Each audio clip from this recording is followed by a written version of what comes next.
Hey guys, देखिए आज मैं आपको बताने जा रहा हूँ सर, इतनी छोटी सी कंपनी में इतना बड़ा डील हुआ है कि आप सोच नहीं सकते सर। नहीं मतलब आप सोच नहीं सकते सर, जो इंसान कल तक भाग रहा था, हमारे देश को छोड़ के भाग रहे थे सर, आज वही लोग विदेश से पैसा डाल रहे हैं सर इस कंपनी में। और ये कंपनी इतनी छोटी सी है, इतनी छोटी सी कंपनी है कि सर आपके जूतों में भी फिट बैठेगा सर। मतलब जस्ट एक एग्जांपल बोल रहा हूँ, मतलब इसको थोड़ा गलत तरीके से मत लीजिएगा। मैं आपको बताना चाहता हूँ कि सर चींटी से भी छोटी कंपनी है और इतना मोटा पैसा डाल रहे हैं ये लोग, इतना मोटा पैसा डाल रहे हैं ये लोग कि पता नहीं सर, इनको लग रहा है जैसे कि सर कंपनी में कुछ ना कुछ बड़ा होने जा रहा है, कुछ ना कुछ बड़ा होने वाला है सर कंपनी में। सर आइए समझाने की कोशिश करता हूँ मैं आपको। आप लोग केवल फोकस कीजिएगा, आप लोग केवल फोकस कीजिएगा। यहाँ पर देखिए डेट, मैं आपको बता देता हूँ। यहाँ पर आपको डेट दिखाई देगा सर, यहाँ पर आपको डेट दिखाई देगा, डेट आपको नीचे दिखाई देगा। और यहाँ पर आपको बताया जाएगा कि फॉरेन इन्वेस्टर्स इंडिया से भाग रहे हैं सर, ठीक है। लिविंग इंडिया, ध्यान से सुनिएगा। और तो लगभग 2025 की खबर है सर, मार्च में। फिर यहाँ देख सकते हो 2025 की खबर है सर, यहाँ पर आपको बताया जा रहा है sell India buy China. Foreign investors sir shift करते हुए नजर आ रहे हैं सर, इंडिया को छोड़ के चाइना भागते हुए नजर आ रहे हैं sir foreign investor. Foreign portfolio investors 1 नवंबर 2024 में भी देखते हैं तो 61,000 करोड़ का सर इन्होंने माल भेज दिया सर इंडिया से। फिर अगर आप देखते हैं तो फॉरेन इन्वेस्टर्स की बात करते हैं तो सर ये लोग इंडिया से भागने की कोशिश कर रहे हैं सर, यहाँ देख सकते हैं सर 2025 में, ठीक है। Foreign investors shift focus sell India buy China. गजब है भाई, ये लोग देख सकते हो 2025 में बोला जा रहा है 1 लाख करोड़ तक इन्होंने बेच दिया सर, ठीक है। तो सालों से सर लगभग देख रहे हैं, अगर आप फोकस कीजिएगा तो यहाँ पर आपको बताया जा रहा है 2024 में फॉरेन इन्वेस्टर्स ने 81,000 करोड़ निकाल लिया। मतलब सर पिछले 2 साल से फॉरेन इन्वेस्टर्स पैसा निकाले जा रहे हैं। और भाई चाइना में इन्वेस्ट कर रहे हैं, कहीं और इन्वेस्ट कर रहे हैं, उनकी मर्जी है सर। लेकिन अचानक फॉरेन इन्वेस्टर्स को क्या हो गया, हमारे इंडिया के अंदर अगर आप देखोगे तो टाटा ग्रुप की अच्छी अच्छी कंपनी, अदानी ग्रुप की अच्छी अच्छी कंपनी, रिलायंस ग्रुप की अच्छी अच्छी कंपनी है, बिरला ग्रुप की अच्छी अच्छी कंपनी है सर। मतलब जो है कि जेके ग्रुप की बहुत अच्छी अच्छी कंपनी, मतलब बड़े बड़े ग्रुप की कंपनी है सर, ठीक है। लेकिन ये सबको छोड़ छाड़ के एक इतनी छोटी सी कंपनी में इतना मोटा पैसा डाला फॉरेन इन्वेस्टर्स ने, इतना मोटा पैसा डाला फॉरेन इन्वेस्टर्स ने कि समझ में नहीं आ रहा सर आखिर हो क्या गया फॉरेन इन्वेस्टर्स को। इतनी छोटी कंपनी में फॉरेन इन्वेस्टर्स ने पैसा डाला है कि सर सोचने में इंसान मजबूर हो जाता है। और अभी अभी डाला है सर इन्होंने। आप जान के शौक हो जाओगे सर, पहले समझने की कोशिश कीजिए कंपनी क्या करती है। क्रम रबर के लिए काम करती है सर। क्रम रबर मतलब जो आपके गाड़ी के टायर होते हैं ना सर, टायर के उसको पाउडर बना देती है सर, एकदम पाउडर बना देती है सर, ठीक है। Whole tyre reclaim rubber sir, reclaim rubber उस मतलब रबर को उसको रबर को ना सर टायर का पार्ट बनाती है सर इसको, ठीक है। बटल रिक्लेम रबर आपको बताया जा रहा, मतलब इस मतलब जो है ना उसको मतलब एकदम स्क्वायर टाइप का बना देते हैं सर, मतलब एकदम मतलब उसको आप दोबारा रीयूज कर सकते हैं किसी भी चीज़ में सर, ठीक है। स्टील कट वायर शॉट आपको बताया जा रहा है सर, बिड वायर आपको बताया जा रहा है, कट वायर आपको बताया जा रहा है। मतलब सिंपल भाषा में कंपनी यहाँ पर बोलना चाहती है कि भाई ये रिसाइकिल करते हैं, टायर को रिसाइकिल करते हैं सर कंपनी। ये कंपनी क्या करती है, टायर को रिसाइकिल करती है।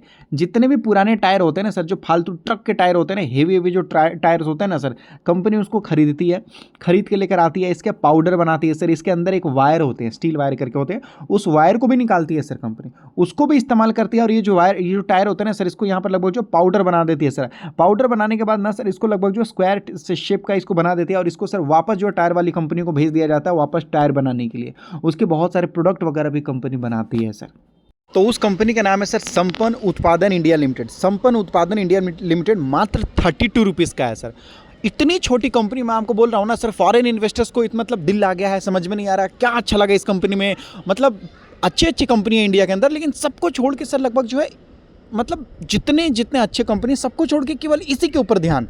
गजब, कहने का मतलब वो इसको बोलते हैं सर रिसर्च। प्रॉपर तरीके से जो इंसान रिसर्च कर लेता है ना सर, वो बड़ा और छोटा कंपनी नहीं देखता, उसी कंपनी को खरीदता है जहाँ पर प्रॉफिट होने वाला है सर। कंपनी देखना चाहते हो सर, मात्र 158 करोड़ की है सर, 150 करोड़ की कंपनी है सर, मात्र 150 करोड़ की कंपनी है। इतनी छोटी कंपनी है सर ये, यहाँ पर अगर आप देखोगे तो। और अभी तक तो सर इस कंपनी ने कुछ किया ही नहीं है सर, लंबे समय में देख लीजिए कुछ किया ही नहीं, केवल अप एंड डाउन आपको देखने को मिल रहा है सर यहाँ पर। हाँ ठीक है, और नीचे मैं आपको दिखाता हूँ, 1 मिनट रुक जाइए सर। फॉरेन इन्वेस्टर्स का यहाँ देख सकते हो सर, फॉरेन इन्वेस्टर्स के पास पहले सर लगभग 12% था और आज लगभग 19% है सर। इतनी छोटी सी कंपनी में लगभग यहाँ देख सकते हो प्रमोटर्स के पास पहले 35% हिस्सेदारी था, अब 40% हिस्सेदारी हो चुका है सर।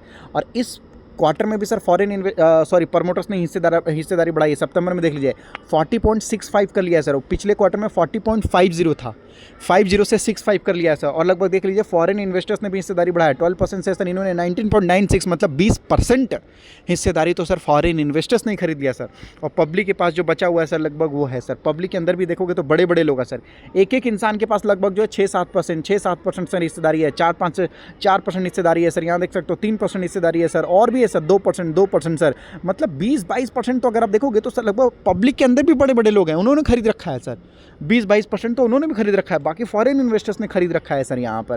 अभी मैजिक देखिए सर, ये कौन सी कंपनी है सर? इन्फोसिस। क्या इन्फोसिस फालतू कंपनी है? नहीं सर, इंडिया के बड़े और अच्छे और ब्रांडेड कंपनियों में से आता है सर, आता है ना सर इन्फोसिस।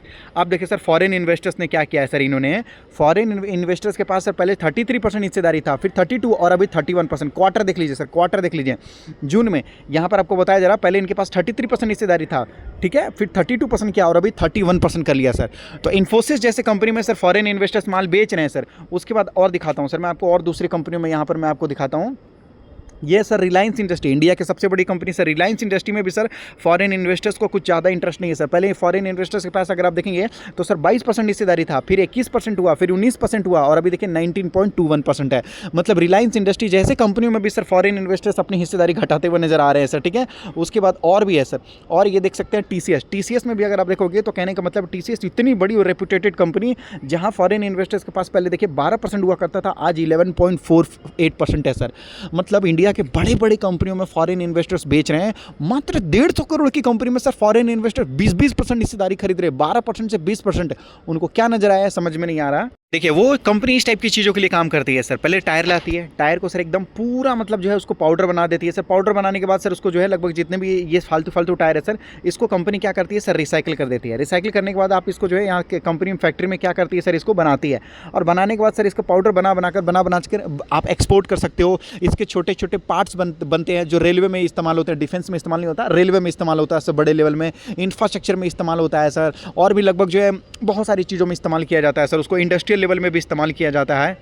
तो देखते हैं सर इस कंपनी में ऐसा क्या खास है जो कि लगभग फॉरेन इन्वेस्टर्स को कुछ ज़्यादा ही अच्छा लगा है। इस कंपनी के ऊपर मैं और रिसर्च कर रहा हूँ, कुछ और अगर अच्छा मिलता है जानकारी तो इसके बारे में मैं आपको बताऊंगा। हाँ, और एक चीज़ मैंने इस कंपनी में नोटिस किया कि sir fix asset balance sheet में फिक्स असेट ये कंपनी ने बढ़ाया है सर। इसका मतलब कंपनी ज़्यादा से ज़्यादा मशीन्स खरीद रही है सर, और ये कंपनी जितना ज़्यादा मशीन खरीदेगी सर उतना ज़्यादा क्रम पाउडर बनाएगी, रिक्लेम रबर बनाएगी सर। उसके बाद सर फिनिश प्रोडक्ट बनाते हुए नजर आ जाएगी सर ये कंपनी। लीड रिक्लेम रबर, टीना रबर, मोदी रबर और बहुत बड़े बड़े कंपनी है सर जो कि इस फील्ड में काम करते हुए नजर आ रहे हैं सर। ये कोई छोटा मोटा सेक्टर नहीं है सर। आपके पास गाड़ी है, सबके पास है सर, आपके पास 2 व्हीलर है, किसी के पास 4 व्हीलर है, किसी के पास हेवी व्हीकल्स है सर, है कि नहीं है सर।